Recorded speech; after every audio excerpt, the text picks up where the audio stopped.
जिनसे उम्मीदें हैं तो वो बैन है या जेलों में। 80s और 90s में गन कल्चर को भी मौका दिया, हासिल कुछ नहीं हुआ, ब्लड शेड और कुछ नहीं। हमने यहाँ पे उसके बाद हुर्रियत को भी मौका दिया, हासिल कुछ नहीं। कश्मीरियों को तो छोड़ के रखा है, कश्मीरियों के लिए तो कोई काम कर नहीं, न इधर का कोई करेगा न बाहर का करेगा। पिछले 30 सालों में जिसने कभी वोट कास्ट नहीं किया है वो अभी चाहता है कि मैं वोट कास्ट करूं। आपने आज तक कभी वोट डाला है? नहीं डाला है। इस बार क्या आपका इरादा है? डालेंगे। वोट डालेंगे तो उसके बाद होगा क्या? जहाँ पर 400 आदमी 500 आदमी होंगे वहाँ पे 3 आदमियों का क्या चलेगा?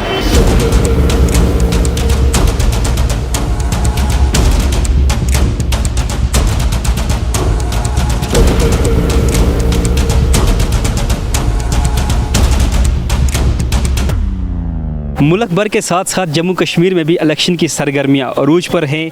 काफ़ी जगहों पे इलेक्शन हो चुके हैं, ताहम बारामूला कॉन्स्टिट्यूंसी जिसमें कुपवारा और बांडीपुरा आते हैं, इसमें अभी इलेक्शन नहीं हुआ है। जो इलेक्शन की तारीख है वो 20 मई है। मौजूदा हालात को मद्देनज़र रखते हुए ये कयास लगाया जा सकता है कि 3 चेहरे जो बारामूला में हैं ये इनमें कांटे की जो मुकाबला होने का इम्कानात हैं, जिनमें से एक शख्स जो है वो अभी जेल में ही बंद है, जिनके बदले उनके बेटे अबरार रशीद जो है कैंपेन चला रहे हैं इंजीनियर रशीद की। ताहम सजाद गनी लोन और उमर अब्दुल्ला जो है अपनी कैंपेन खुद कर रहे हैं, लेकिन इस बात पे कोई दो राय नहीं है कि यही 3 चेहरे हैं, इनमें कांटे की टक्कर होने जा रही है। इसी ज़िमन में हमने रुख किया है डिस्ट्रिक्ट हेडक्वार्टर बारामूला का, जहाँ पे हम कोशिश करेंगे लोगों के रद्द अमल जानने की, उनके ख्याल इज़हार जानने की कि इलेक्शन को लेकर उनके क्या राय या किन बुनियादों पर वो अपने जो है नुमाइंदे अपनी आवाज़ बना के किन को दिल्ली में वो भेजना चाहते हैं। क्या वजह रहेंगी? वोट डालना है आप? देखिए, वोट डालने के बारे में अभी मैं कुछ नहीं कह सकता हूँ, वो तो वक्त फैसला करेगा। आपने बात की कि वोट डालेंगे तो उसके बाद होगा क्या? फॉर एग्ज़ाम्पल मुझे बता दीजिए कि इससे पहले भी पार्लियामेंट मेंबर 3 थे, चाहे वो एनसी के थे या किसी के थे। जहाँ पर 400 आदमी 500 आदमी होंगे वहाँ पे 3 आदमियों का क्या चलेगा? आपने आर्टिकल 370 की बात की, तो इससे पहले भी पार्लियामेंट में हमारे 3 बंदे थे, उनका कुछ चला वहाँ पे। आज भी वही 2-3 बंदे जा रहे हैं, आज थोड़ी 10-30-40 बंदे जा रहे हैं। तो सिचुएशन सेम वही है, कोई फ़र्क नहीं पड़ सकता मेरे नज़र में। हाँ, अगर असेंबली इलेक्शन होता, असेंबली इलेक्शन में भी आज ये इफ़ेक्ट पड़ेगा कि जब से यूनिटरी बनी है, तो अगर यहाँ पर भी कोई असेंबली या चीफ मिनिस्टर यहाँ का भी जाएगा, वो फिर भी दिल्ली के अंडर ही उसको काम करना पड़ेगा। जब तक यहाँ पर स्टेटहुड नहीं मिलेगा तब तक वहाँ फ़ायदा क्या है जाने का? आप सबसे बड़ी राजधानी देखिए दिल्ली, जो हिंदुस्तान का कैपिटल है, वहाँ का चीफ मिनिस्टर 2 महीने के लिए बंद रह चुका है। क्या किसी मीडिया पर्सन ने उस पर आवाज़ उठाई? मार्केट तो पिछले कई सालों से बैठा हुआ है, टोटल कंप्लीट ज़ीरो पर है। वजह इसकी वजह है एम्प्लॉयमेंट है नहीं लोगों में, कहाँ से आएगा पैसा? यहाँ के तो या तो मेवा है सनत, वो भी ख़राब कर दी गई फेक दवाइयों से, या जो भी हालात हैं उनको मंडी तक पहुँचाने में देर की वजह से वो सनत भी बिठा दी गई।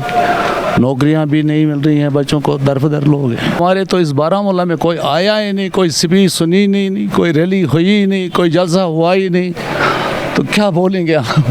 ये तो लोग तो बिल्कुल लाताल्लुक़ है इससे। पता है कि हम कश्मीरियों को तो छोड़ के रखा है, कश्मीरियों के लिए तो कोई काम कर नहीं, न इधर का कोई करेगा न बाहर का करेगा। जिनसे उम्मीदें हैं तो वो बैन है या जेलों में। जो 2019 में after abrogation of article 370 and 35A एक थोड़ा सा पॉलिटिकल वैक्यूम जो है वो क्रिएट हो गया था और लोगों के पास डायरेक्ट राब्ता कोई नहीं था। ऐसा है नहीं कि काम हुए नहीं, काम बहुत हुए, लेकिन लोगों के पास कोई ऐसा बड़ा पॉलिटिकल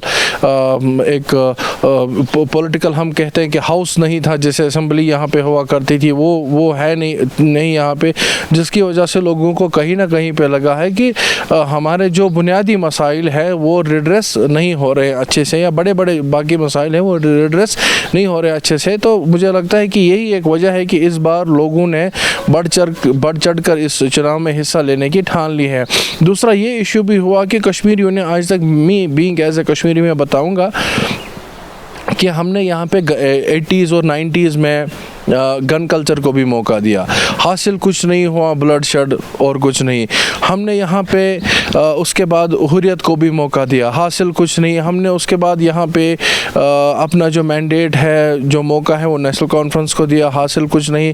कांग्रेस को दिया, हासिल कुछ नहीं। पीपल्स डेमोक्रेटिक पार्टी जो एजेंडा ऑफ अलायंस चला रही थी, हासिल कुछ नहीं। उसके बाद यहाँ पर PhD बने। आज देख रहे हो कि PhD किस तरह से बिखर गई है, किस तरह से टूट कर वो अलग अलग मैदानों में, सियासी मैदानों में उतर कर इलेक्शंस लड़ रहे हैं। और उसी अवस्था में अगर हम देखें, एक नया चेहरा, मैं नहीं कहूँगा कि सिंपैथीज जिसकी तरफ से हैं, जिसकी तरफ लोगों को है अबरार लोग, जो ये वो लॉट है जो आज तक जिन्होंने कभी वोट नहीं डाला था, जिन्होंने आज तक डेमोक्रेटिक प्रोसेस को डिक्लाइन किया था, जिन्होंने आज तक डेमोक्रेटिक प्रोसेस को के साथ कोई भी रब्तो ज़ब्त नहीं रखा था। एंड मुझे लगता है कि centre must think about and they should thank engineer Rashid. बाकियों के निस्बत तो कंपेरेटिवली वो फिर भी ठीक है, बाकियों से बात करने वाला है, हो सकता है वो कोई हेल्प भी करे या हमारे मसाइल आगे भी ले जाए। उसके बगैर तो किसी पर यहाँ तो कोई ट्रस्ट नहीं है। अच्छा, उसके बिना आपका किसी पर एतमाद नहीं है? नहीं है, टोटल नहीं है। आप वोट डालते आए हैं या इसी बार? पिछले कई तकरीबन 20-30 साल से नहीं डाल रहे हैं। इस बार 88 के बाद तो नहीं डाला है।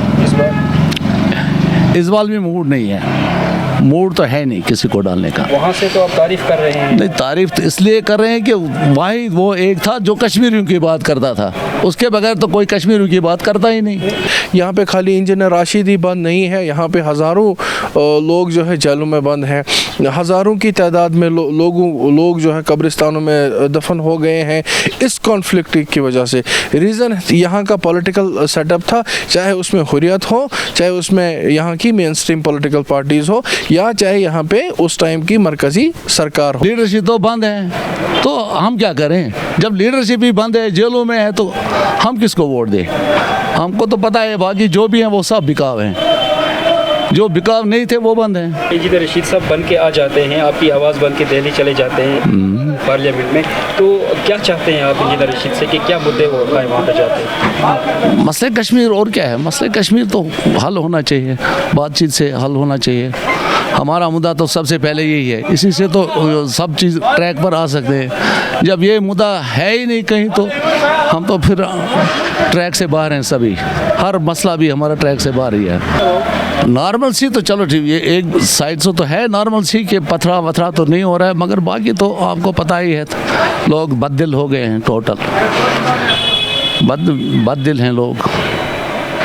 मतलब ज़बरदस्ती हमसे सब कुछ छीना गया, तो अब हम क्या कर सकते हैं? वोट तो डालना ही डालना है सर, जो हमें अच्छा लगेगा, जिसने अच्छा काम किया होगा हम सर सब उसी को वोट डालेंगे। जैसे कि आप देख रहे हैं हमारे डिस्ट्रिक्ट बारामूला में भी सर आप देख सकते हैं पीछे कि वोटिंग हमारे यहाँ भी स्टार्ट हो रही है, तो डालेंगे वोट, देखेंगे कोई अच्छा सा, जो अभी इसके बारे में सोचा नहीं है। सर ये नहीं चाहते हैं कि आपकी कम्युनिटी से भी कोई लीडर बन के आगे सामने आए कि वो भी आपको रिप्रेजेंट करे, आपकी बात करे, वो भी इलेक्शन में आए, उसका हिस्सा लेना कितना ज़रूरी है? हाँ देखिए सर, ये आपने बहुत ही अच्छा सवाल किया मेरे से।